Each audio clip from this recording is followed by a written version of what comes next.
Hai sobat, selamat datang di Voice Story. Makasih udah mampir ke channel aku ya. Laporan post horor kali ini adalah cerita viral tentang teror hantu wanita yang masih hangat dibicarakan sedang bergentayangan. Sebelumnya, aku mau kasih peringatan buat kamu yang penakut dan sedang sendirian di rumah, supaya tidak melanjutkan untuk mendengarkan cerita ini. Karena cerita ini dipastikan bisa membuat siapa saja merinding. Bagaimana cerita lengkapnya? Inilah laporan dari Post Horror Voice Story.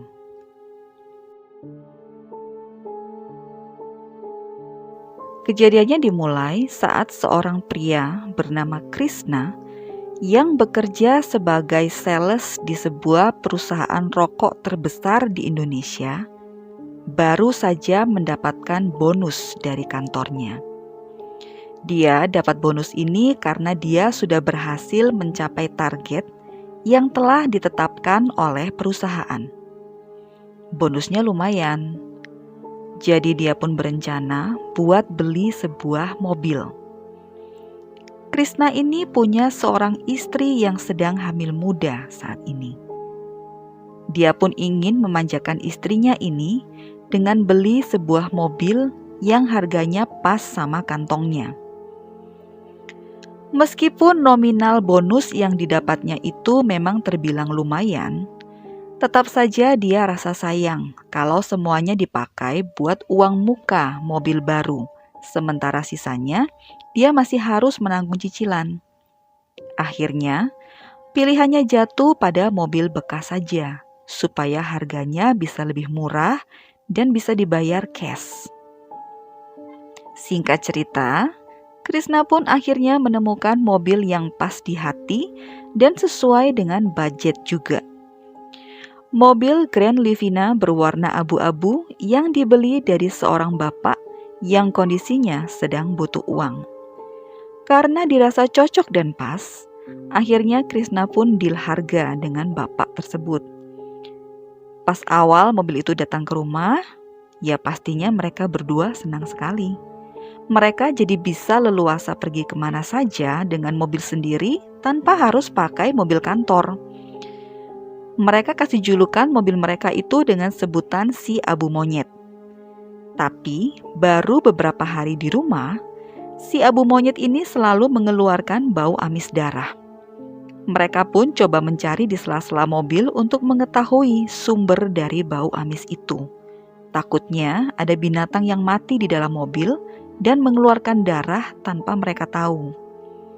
Tapi sudah dicari ke sana kemari, asal bau amis itu masih belum juga ketemu. Gak ada satupun binatang mati di sela-sela mobil yang ditemukan. Bau amis darah itu semakin menyengat ketika sore menjelang malam hari tiba. Akhirnya, karena sudah dicari sumbernya tapi tidak ketemu juga, dan karena bau amis ini sudah tidak tertahankan lagi baunya, Krishna pun membawa si Abu Monyet ke tempat cuci mobil lebih sering. Dan dia selalu bilang, "Tolong kasih pewangi yang banyakan ya mas, biar bau wanginya lebih kecium," kata Krishna pada mas-mas yang mencucikan mobilnya. Tapi tetap saja, bau amis itu masih tercium waktu sudah sampai di rumah. Gak hanya itu, waktu mereka sedang mengendarai mobil di malam hari, mereka selalu saja mendengar suara tangisan bayi yang samar-samar gak begitu jelas. Tapi karena kedengaran terus-menerus, suara tangisan bayi itu nyatanya cukup mengganggu mereka.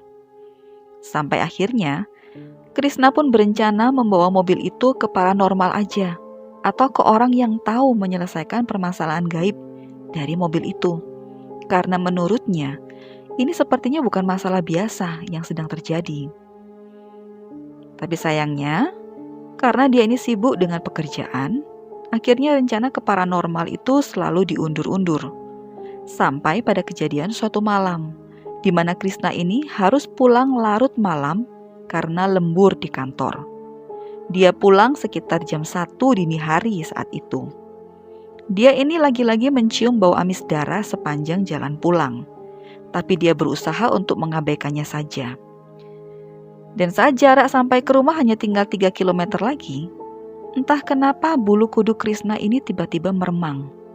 Sambil menyetir, Krishna pun baca-baca doa terus dalam hati. Dan tiba-tiba, Krishna mendengar suara tangisan bayi itu lagi. Kali ini suaranya terdengar lebih jelas dan keras. Dia pun mulai curiga, ada yang tidak beres. Karena merasa ada yang janggal, dia lalu mengecek kaca spion untuk memastikan keadaan di mobil bagian belakang. Disinilah waktu dia melihat kaca spion untuk yang ketiga kalinya, terlihat sosok wanita sedang menggendong bayi duduk di jok belakang mobilnya. Mata mereka sempat bertatap-tatapan beberapa waktu lamanya, sampai akhirnya Krishna pun menginjak rem mobilnya mendadak.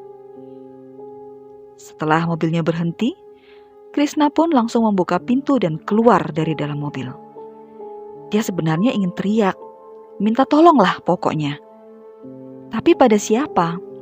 Saat itu tengah malam, dan tidak seorang pun yang dilihatnya melintas jalan waktu itu. Yang bisa dia lakukan saat ini hanya berdoa saja, minta perlindungan pada Tuhannya. Dia juga takut sebenarnya untuk menengok lagi ke dalam mobilnya. Apa sosok itu masih ada di sana atau tidak? Dan ketika ia lihat lagi dari luar, di jok belakang mobilnya sudah kosong, alias tidak ada siapa-siapa. Meski jarak rumah sudah semakin dekat, saat ini dia jadi ragu. Apa dia harus melanjutkan perjalanannya dengan mobil tersebut atau tidak?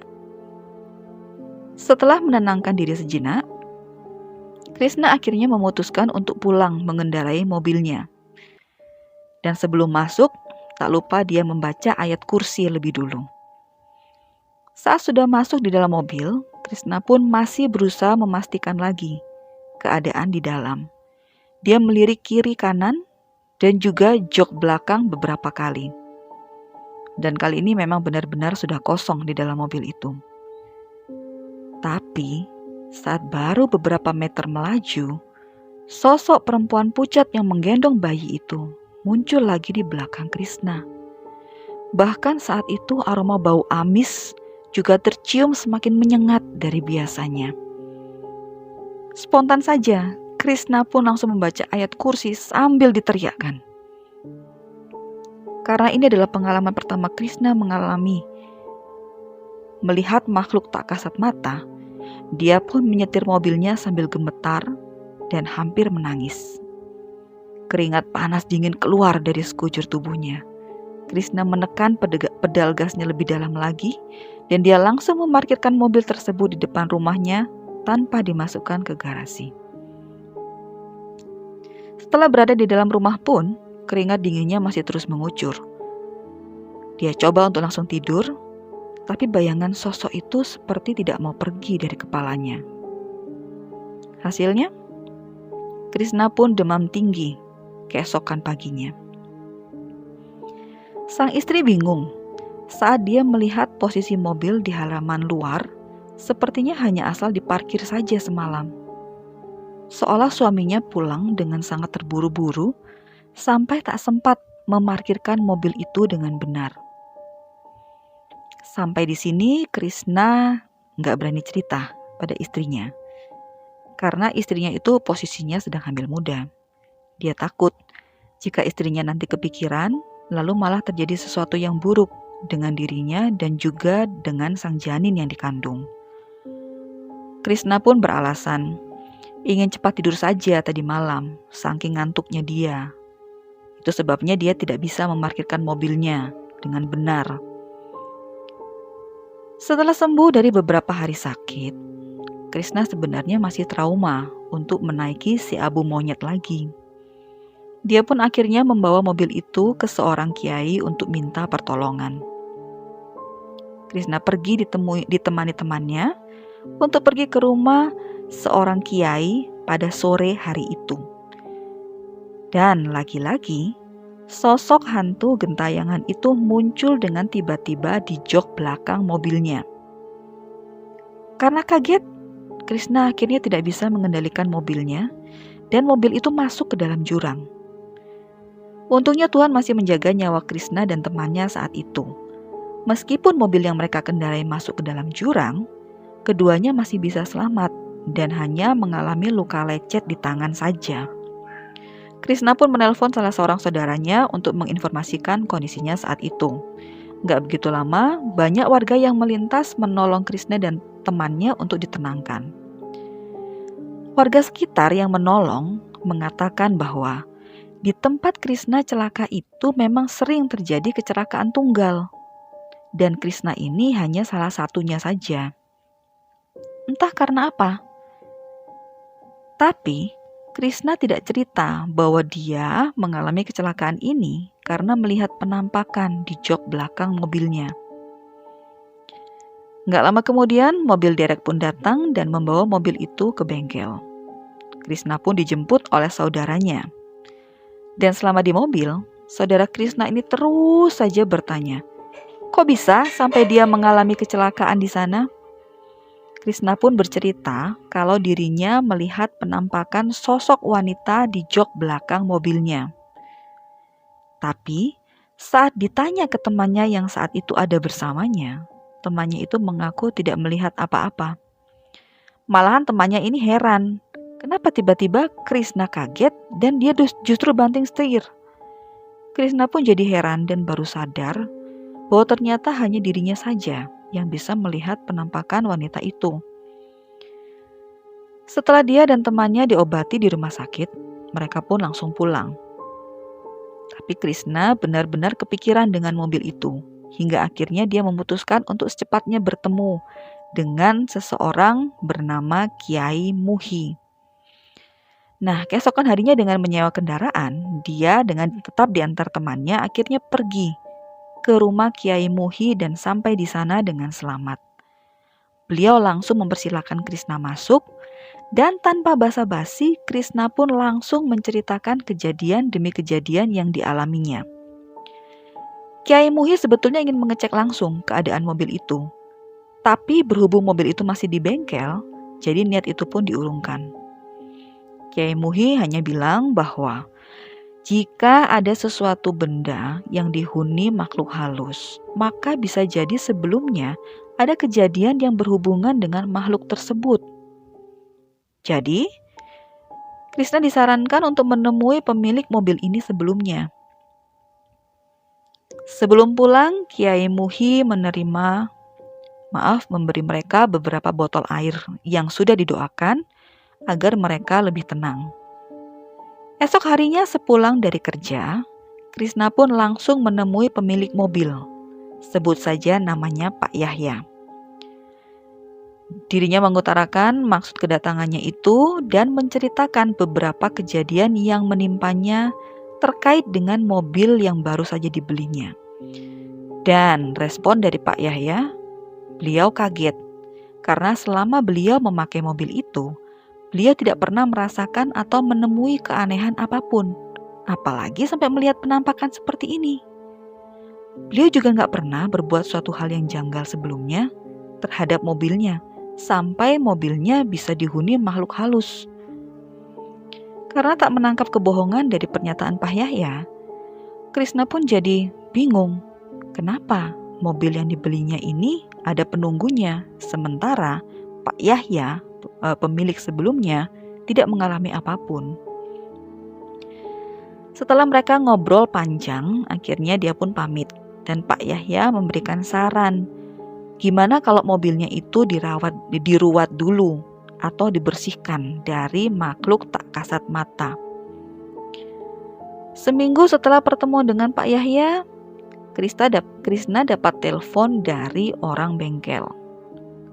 Mereka bilang katanya, mereka sering mendapati seorang wanita sedang duduk menggendong bayinya di jok belakang mobil saat mereka sedang menservis atau memperbaiki keadaan mobil itu.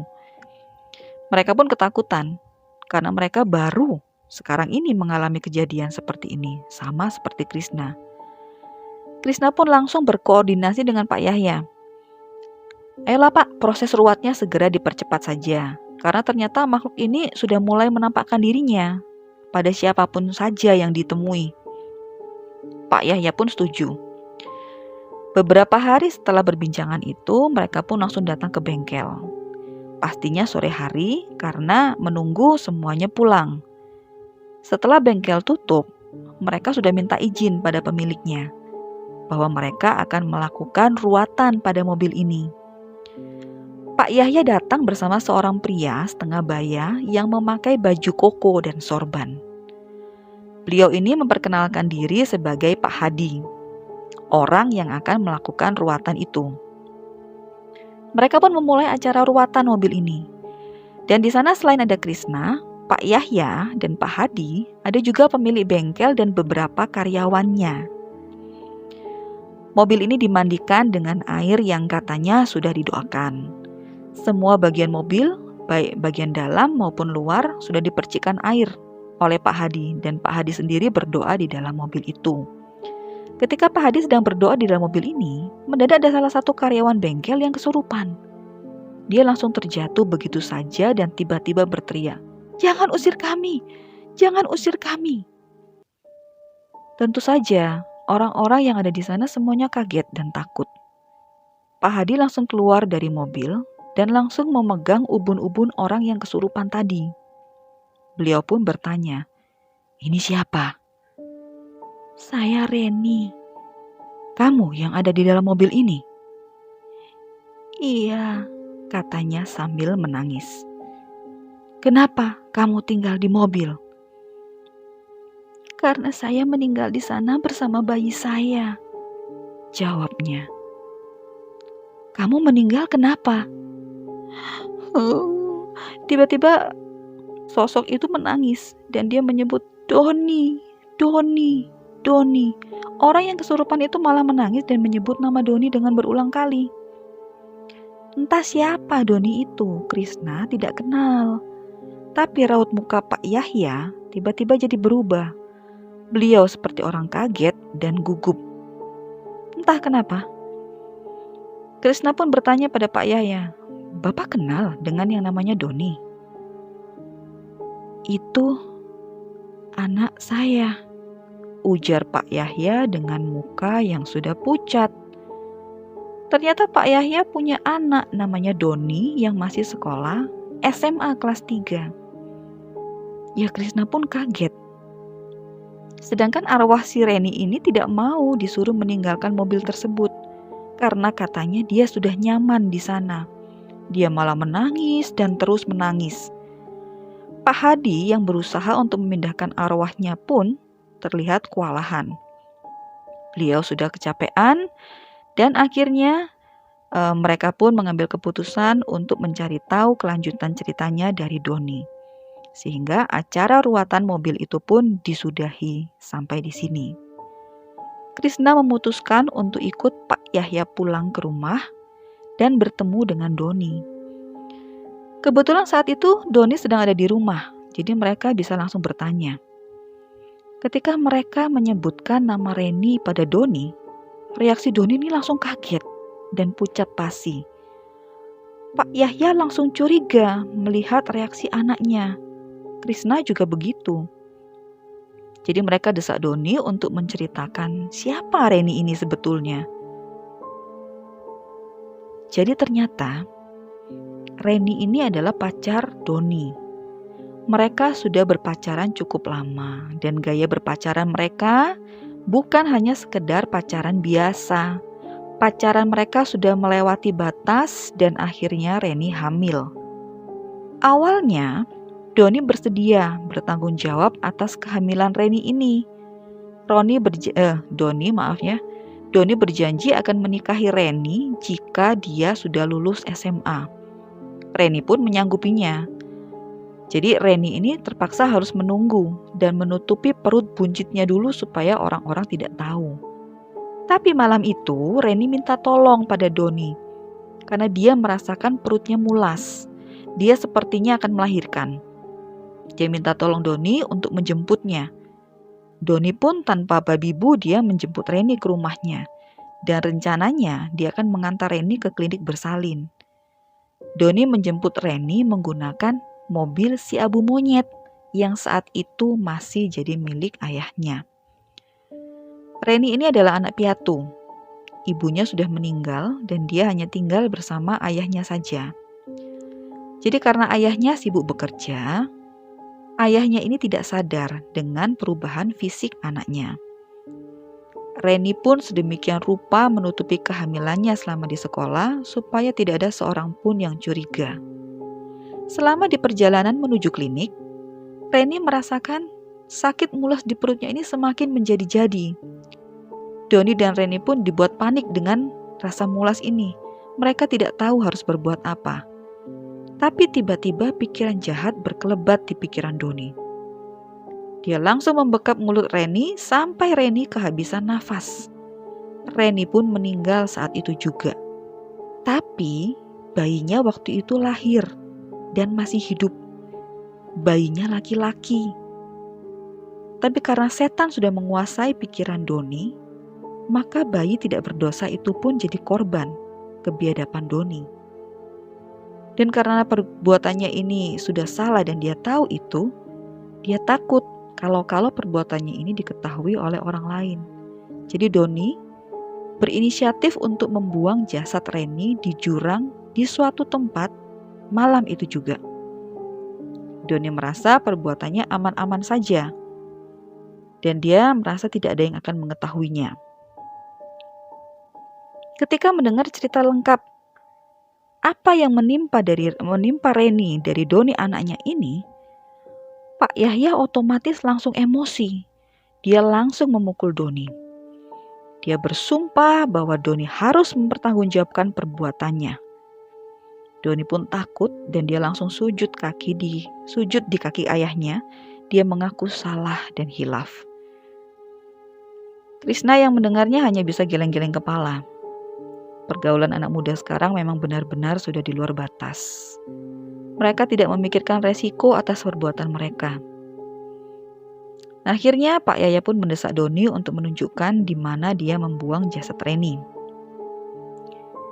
Keesokan harinya setelah mereka melaporkan ke polsek terdekat dengan ditemani beberapa anggota kepolisian, mereka pun menuju jurang yang dimaksud oleh Doni.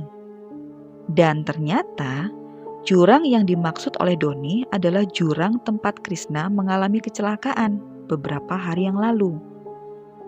Mungkin di kecelakaan Krishna kemarin, arwah Reni inilah yang membuatnya.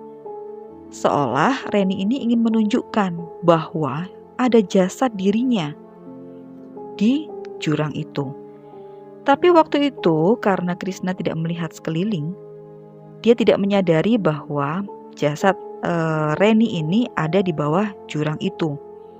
Dan setelah dilihat kembali, ternyata jasad Reni ditemukan sudah membusuk saat itu, beserta dengan jasad bayi yang dilahirkannya. Jasad ini tidak terlihat karena mereka ditemukan tertutup daun-daun kering di dasar jurang. Ya, begitulah jika setan sudah merasuki jiwa seseorang. Untuk menutupi kesalahannya, Doni sudah melakukan kesalahan lain yang lebih fatal. Dan akhirnya Doni dipenjara untuk mempertanggungjawabkan perbuatannya. Sedangkan arwah Reni masih tetap ada di mobil Abu Monyet sampai saat ini. Dan sampai sekarang, saat Krishna menyetir malam-malam, dia masih saja suka mendengar tangisan bayi di dalam mobil itu dan bau amis darah.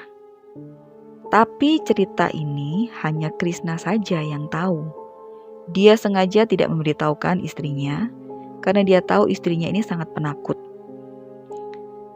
Kejadian pembunuhan ini terjadi seminggu sebelum Krishna membeli si Abu Monyet.